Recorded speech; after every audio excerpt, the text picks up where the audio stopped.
Vamos abrir nossas Bíblias, João, capítulo 7.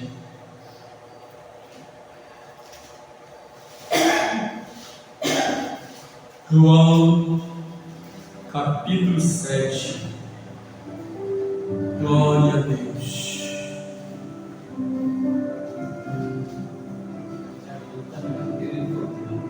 Vamos ler apenas alguns versículos para ver o que o Papai quer falar conosco nesta noite, em nome do Senhor Jesus. Diz assim, no versículo 1: Depois disso, andava na Galileia, porque não desejava andar na Judéia, pois os judeus procuravam matá-lo. A festa judaica dos tabernáculos estava próxima. Portanto, os irmãos de Jesus lhe disseram: parte daqui e vai para a Judéia, para que os teus discípulos vejam as obras que fazes. Porque ninguém que deseja ser conhecido publicamente realiza os seus feitos em segredo. Se fazes essas coisas, manifesta-te ao mundo, pois nem mesmo os teus irmãos criam nele. Jesus lhe disse: então, ainda não chegou o meu tempo certo, mas o vosso sempre está presente. O mundo não pode odiar-nos, mas odeia a mim, porque dou testemunho de que as suas obras são más. Obrigado, Deus, mais uma vez por essa tua palavra, em nome do Senhor Jesus. Amém. Sentados, irmãos. Meus queridos irmãos, para nós, na verdade, fica difícil para nós, como servos de Deus, entender a motivação que leva, às vezes, as famílias se levantar contra um servo de Deus ou uma serva de Deus. E também, por outro lado, aqui Jesus ele era perseguido tanto pelos de fora quanto pelos de dentro da própria família. E é evidente que nós não somos Jesus, mas por isso temos dificuldade de entender isso. E segundo a Bíblia Sagrada, é impressionante também que depois que Jesus começou a falar algumas verdades acerca de que ele era um bom filho que desceu do céu, que ele no começo da carne dele, pelo sangue dele, teria paz com ele, a Bíblia aqui nos fala, no capítulo 6, que muitos dos seus discípulos voltaram para trás, não andavam mais com ele. E ele chegou para os seus discípulos, 12, e disse: quereis vós também voltar? Quem desistir de andarem comigo? Então ele deixou à disposição. Porque se uma coisa que Deus não quer, não aceita, é uma servidão a Ele forçada, é uma adoração forçada. Porque tudo que fizemos para Deus tem que ser com devoção, tem que ser com amor. E ele então, quando ele fala para os seus discípulos, Se queriam voltar também, Pedro se levantou, não. Para onde iremos nós, só tinha palavra da vida eterna? Eu não vou, vamos para onde? Havia um reconhecimento. Então ele diz: foi eu que escolhi. Vós os 12, um de vós é o diabo. E muitos discípulos ali voltaram para trás, não andavam mais com ele. Porque quem disser que é fácil andar com Jesus, quem disser que é fácil servir Jesus, não sabe o que é servir Jesus Cristo, não sabe o que é ser cristão, não sabe. Como ele falou, não é porque ele queria que os discípulos simplesmente, não quer servir, não é isso não.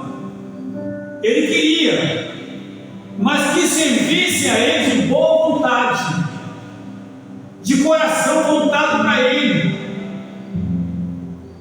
Porque às vezes, irmão, tem pessoas que servem ao pastor, servem o irmão, servem a irmã, faz um favor para um, favor para outro, tudo isso é muito bom. Mas quando vai servir a Jesus, aí começa a ficar mais difícil. Primeiro que ele exige uma vida de santidade. Depois ele exige uma perfeita adoração. Então tudo isso, uma vida de trabalho, onde outras pessoas serão beneficiadas com a pregação da tua palavra. Depois desse momento, aqui no capítulo 7 ele fala o quê? Depois disso o quê? Depois de ele ter falado com seus discípulos, depois de muitos discípulos terem voltado atrás, depois da verdade que ele havia dito, depois de Pedro falar que não tinha lugar para ir, então depois disso, Jesus andava na Galileia. A Galileia, aonde ele foi criado. Porque não desejava andar na Judéia. A Judéia, aonde ele nasceu. Logo, pois os judeus procuravam matá-lo. Os judeus procuravam matá-lo. Havia muitos irmãos, muito religiosos na época. Havia muitos religiosos. E eles andavam com a lei para cima e para baixo. Se reuniam no templo. Liam salmos, hinos, cânticos espirituais, tudo isso. Mas aí o problema foi agora que se depararam com alguém que era diferente. Alguém que cumpria a lei, mas a lei do amor. Eles se depararam com alguém, na verdade, que não é uma pessoa que repetia o que estava na lei, mas demonstrava o quê? Um sentimento de amor, um sentimento de cuidado. E isso mexia muito com os fariseus, isso mexia muito com os saduceus, isso mexia muito com os sacerdotes, isso mexia muito com todos eles. Era complicado, porque Jesus era diferente. Ele era diferente. É isso que quer que nós sejamos. Jesus não quer que sejamos religiosos. Religiosos apenas que frequentam o templo. Religiosos apenas que carregam a Bíblia embaixo do braço. Porque eles também, os judeus, os fariseus faziam. Não. Jesus não queria apenas que nós, não quer apenas que a gente cumpra o dia de culto na igreja. Porque até aí tudo bem. Mas Jesus quer que a gente incomode o mundo como ele incomodou naquela época. Aliás, até hoje ele incomoda. Porque o nome de Jesus incomoda o inimigo. O nome de Jesus incomoda quem não crê. Incomoda muito. E aqui diz a Bíblia que a festa judaica dos tabernáculos estava próxima. Era a lembrança de quando eles andaram no deserto em tendas. Então tudo isso tinha lembrança, então era normal aquela festa de lembrança, em agradecimento a Deus pelo cuidado que Deus teve. Que mesmo estando em tenda no deserto, Deus teve cuidado. Reconheciam isso, o cuidado de Deus. Por isso agora era uma nação, era um povo, melhor dizendo, era um povo de Deus. E ali então havia aquela festa, e uma festa que todos iam ali. Era uma festa que chamava a atenção de todas as tribos, de todos os que estavam distantes, compareciam naquela festa para celebrar, para se alegrarem, para lembrar dos feitos de Deus. Mas, diz a Bíblia aqui, os irmãos de Jesus, aí é que começa a crise. Os irmãos de Jesus aqui, portanto, os irmãos de Jesus lhe disseram: parte daqui e vai para a Judéia, para que os teus discípulos vejam as tuas obras, ou as obras que tu fazes. Vai para lá, vai para a Judéia, lá você faz tua obra, faz teu milagre, seu discípulo veja. Vai lá. Por quê? Porque ninguém que deseja ser conhecido publicamente realiza seus feitos em segredo. Então aqui, irmão, você vê que havia uma inveja. Jesus andou sobre as águas. Jesus limpou leprosos. Jesus multiplicou os pães. Jesus fez com que o coxo voltasse a andar. Abriu as vistas ao céu. As palavras que ele falava causaram impacto. Aqui mesmo no capítulo 7 fala sobre isso. Que quando foram mandaram as autoridades religiosas, mandaram prender Jesus, foram lá prender. Mas quando chegaram lá, Jesus estava o quê? Palestrando. Estava ensinando. E todos pararam para ouvi-lo. Todos pararam. E até mesmo seus algozes foram prendidos por ordem dos religiosos. Também pararam para poder ouvir aquela palestra, aquela mensagem, aquele ensino. Pararam para ouvir. E voltaram com as mãos vazias. Não prenderam. E quando chegaram lá os religiosos, perguntaram: cadê ele? Não prenderam ele? Não prenderam ele? Ele respondeu o quê? Nunca alguém falou como aquele homem. Nunca ninguém falou como ele. Enfureceu os religiosos. Não é possível? Não é possível? E o povo crê, hoje geração incrédula. E algumas autoridades creram. Eles creram também. Não é possível. Ninguém nunca falou como aquele homem. Por quê? Porque as palestras de Jesus incomodavam o jeito de Jesus.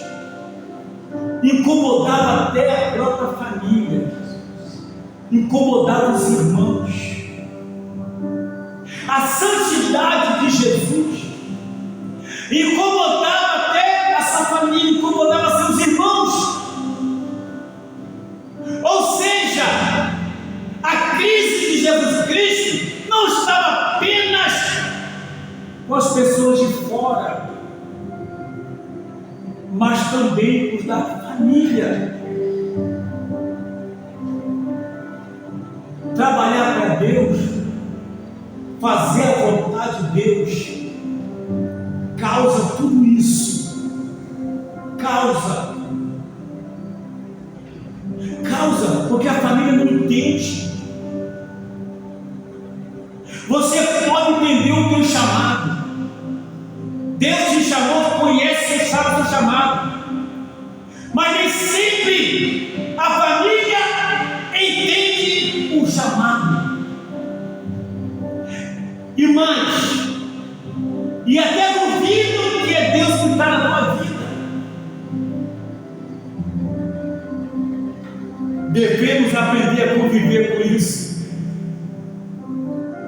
porque Jesus passou por isso, e nós não somos melhores do que Jesus.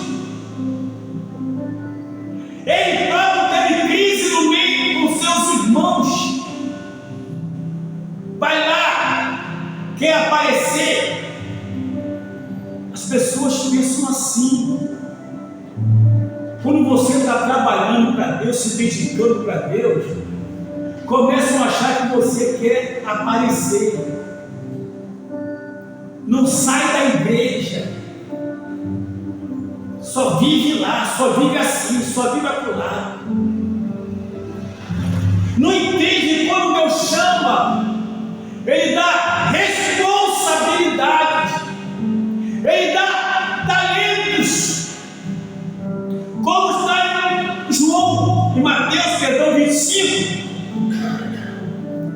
Ele chamou alguns trabalhadores. Ele mostra ali que teve o Senhor, então deu talentos, seus trabalhadores, e deu para um, ele deu um talento, para outro ele deu 2 talentos, e para outro ele deu 5 talentos. O que recebeu 5 foi para 10, multiplicou. O que recebeu 2 foi para 4. E o que recebeu 1, enterrou. Foi irresponsável. E mais, em Mateus 25 diz que ele deu de acordo com a capacidade de cada um administrar. Ele olhou para esse aqui, só tem capacidade para administrar um talento, então vou dar um para ele. Isso ele tem. Esse aqui só tem capacidade para administrar 2 talentos, então vou dar para ele 2 talentos. E esse aqui tem capacidade para administrar 5 talentos, então vou dar 5 talentos para ele. E quando o Senhor voltou, ele se decepcionou, porque quem recebeu um talento enterrou. Vou falar para os irmãos uma coisa: o nosso Senhor está muito decepcionado com muita gente, porque Ele deu talento em nossas mãos para nós administrarmos, e Ele está decepcionado, porque Ele falou para aquele que recebeu um talento e enterrou, deu uma bronca nele. Você deveria ter investido no banco. Mas eu sabia que eu sou pobre, eu tinha medo. Se você sabe que eu sou assim, por que você não investiu?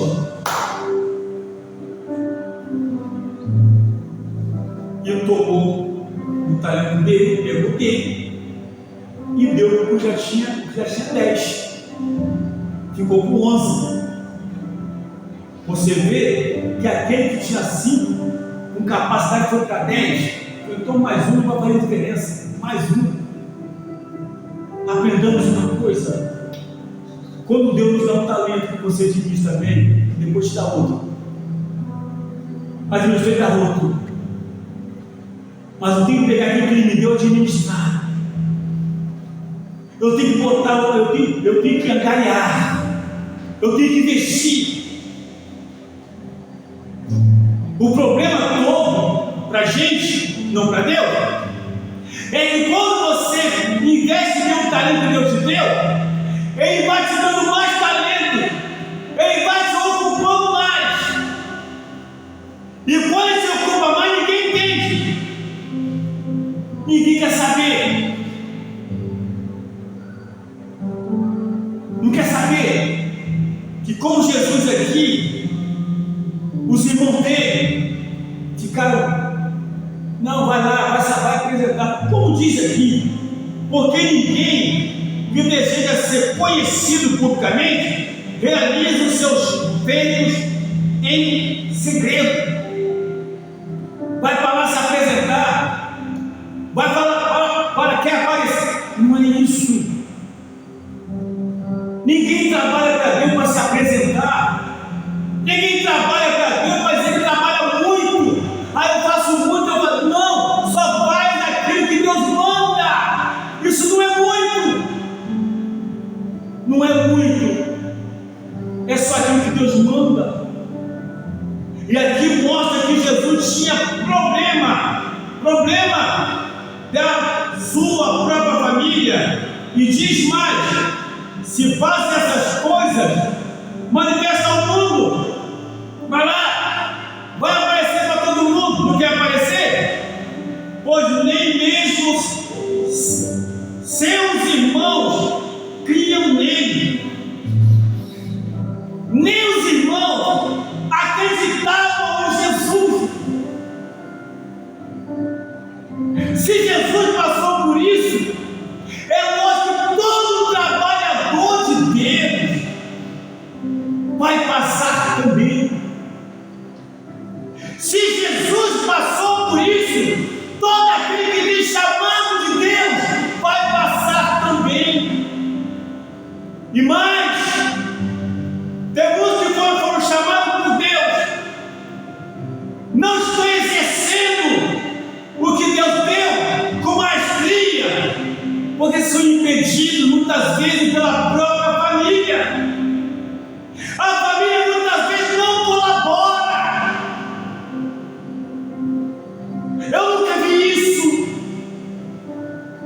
A família criticando uma pessoa que trabalha para Deus, que trabalha para Jesus, o Jesus que salvou, o Jesus que curou, o Jesus que abre porta, o Jesus que dá vitória, o Jesus que guarda.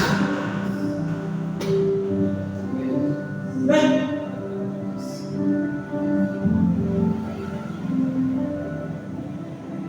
A pessoa não faz, e quem impedir que a pessoa faça, e o pau quebra nas costas, prepara o lombo,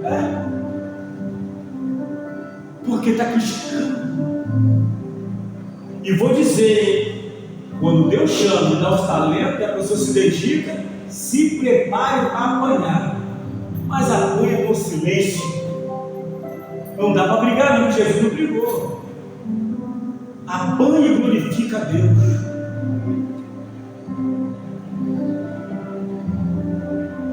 Jesus lhes disse: então, ainda não chegou o meu tempo, mas o vosso tempo está presente. Jesus não queria ir para a Galileia, que os judeus tentavam matá-lo. E ele diz aqui: não vou não, olhe vocês. Ainda não chegou o tempo. Ainda não chegou o tempo de me matarem. Ainda não chegou o tempo de eu ser morto. Mas o tempo de você estar presente é de quê? Está na hora de vocês se converterem. Quando ele fala aqui, olha só, Jesus disse: ainda não chegou o meu tempo, ou o tempo certo. Não chegou o tempo de eu ser sacrificado, crucificado. Ainda não chegou o tempo. Porque os judeus não tentavam matá-lo. Ele estava ali como pessoa. Sabe o que significa isso? Ele poderia ir e Deus lhe pedir. Mas Jesus seguia todo o protocolo. Jesus não provocava. Querem me matar? Eu vou lá e nada vai me acontecer, porque Ele vai me livrar. Não. Jesus não provocava. Ele evitava até chegar o tempo certo, a hora certa do sacrifício. Ele não antecipava, mas dizia também: olha, aí não é meu tempo, mas o de você está presente. Ou seja, aproveite e se converta, porque não é meu tempo de ser morto, não é meu tempo de ser crucificado, e a minha morte, e a minha crucificação, e a minha morte, o meu sepultamento é para salvar vocês. Esse é o tempo de se converterem. Aleluia. Glória a Deus. Glórias. Aleluias. Diz a Bíblia Sagrada: o mundo não pode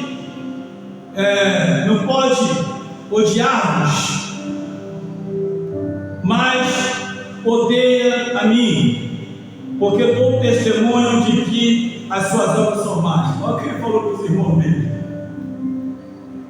vocês não são crentes, não se converteram, vocês fazem a vontade do mundo. Então o mundo não vai odiar vocês, mas ele vai me odiar, porque eu testifico que a obra dele é má. Como é que ele testifica? Pregando a verdade, ensinando a verdade, libertando vidas. O mundo não pode odiar vocês, mas a mim sim. Até porque vocês não fazem a vontade do Pai, mas eu faço a vontade do Pai. E por eu fazer a vontade do Pai, que é trazer à tona a sujeira do adversário, é desmascará-lo. Por isso ele me odeia, o mundo me odeia, o inimigo me odeia. Todo cristão, todo servo de Deus que faz a vontade do Senhor pode aguardar. Vai botar o inferno para beber, vai ser odiado tanto fora como dentro, vai ser atacado tanto dentro na família como também os que são de fora. Vai ser atacado até pelos religiosos que apenas frequentam a igreja, mas não tem um compromisso real com Deus. Isso é para nos fortalecer, é para nós darmos glórias a Deus. Não é para a gente se entristecer. Isso mostra, sabe o que é isso? Que nós estamos no caminho certo. Glória a Deus. Quer saber se está no caminho certo? É o Cristo se levantando. Quer saber se está no caminho certo? É o diabo se levantando. Quer saber se está no caminho certo? É a família também se levantando. Não dá para ficar com o tapinha nas costas.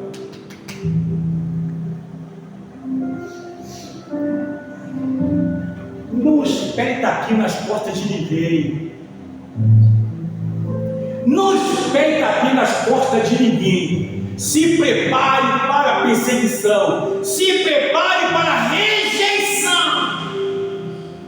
E o bom de tudo isso é que quando nós somos perseguidos, somos atacados e não revidamos, o nome do Senhor é glorificado. Aleluia. Aí que mata o diabo rapidamente. Glória a Deus. Aí que o diabo vai as unhas. Não sei se tem unha, né? fica enjoado, nervoso, sabe por quê?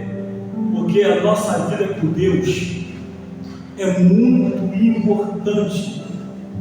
A nossa vida com Deus mexe com as trevas, mexe com as pessoas, mexe com os religiosos, mexe com aqueles que têm compromisso uma vez ou outra. Deus tem mais talento para dar que recebeu talento, mas Deus não dá, sabe por quê? Porque está enterrando o talento. E além de enterrar o talento, ainda quer provocar que outra pessoa enterre o talento também. Daqui isso. Enterra o talento e depois quer provocar que o outro também enterre o talento. Não. Devemos ficar firmes no Senhor. Porque o nosso Cristo amado, o nosso Senhor Jesus, ele foi perseguido pela família, foi perseguido pelos religiosos, pelos de fora.